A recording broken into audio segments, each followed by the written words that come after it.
భార్యకి హక్కులు రాసుకొని ఉంటారు మన సమాజం వలన. వీళ్ళు ఎమోషన్స్ ఎప్పుడైతే తీరడం లేదో అప్పుడు ఎక్కడో తేడా పడుతుంది, నా భార్య నాకు దగ్గరికి రావడం లేదు, లేదా నా భర్త నాకు దగ్గరికి రావడం లేదు అన్న డౌట్ వీళ్ళు పడుతుంది. ఈ సమయంలో ఏదో ఒక పాడవ అనుమానంతో వీరి జీవితాలని పూర్తి స్థాయిలో నాశనం అయిపోతాను. కానీ దానికి కారణం ఏమంటే ఎలక్ట్రా ఎడిపస్ కాంప్లెక్స్.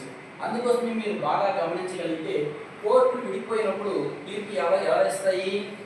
కొడుకు అయితే తల్లికి వదిలేయండి, కూతురు అయితే తండ్రికి వదిలేయండి అని తీర్పిస్తుంది. ఎందుకయ్యా అనేసి అంటే కూతురు పెళ్లి చేయాలి, కట్టుకొని మిగిలిపోయినా విషయం అది కాదు.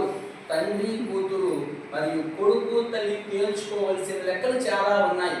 అవి తేల్చుకుంటే తప్ప వాళ్ళు సాటిస్ఫైడ్ కాలేరు. తర్వాత అవి చాలా విధ్వంసాలకు గురవుతాయి. సింధి రేఖలో చెప్పాలంటే సంఘ విద్రోహ శక్తులుగా మారడానికి పునాదులు వేయడం అనేది జరుగుతూ ఉంటుంది. కాబట్టి విషయం ఏంటంటే ఎలక్ట్రా ఎడిపస్ కాంప్లెక్స్ అనేవి పూర్తి స్థాయిలో సంతృప్తి పడకపోతే తర్వాత దశలో ఇంకా ట్రెండ్ చాలా ఎక్కువగా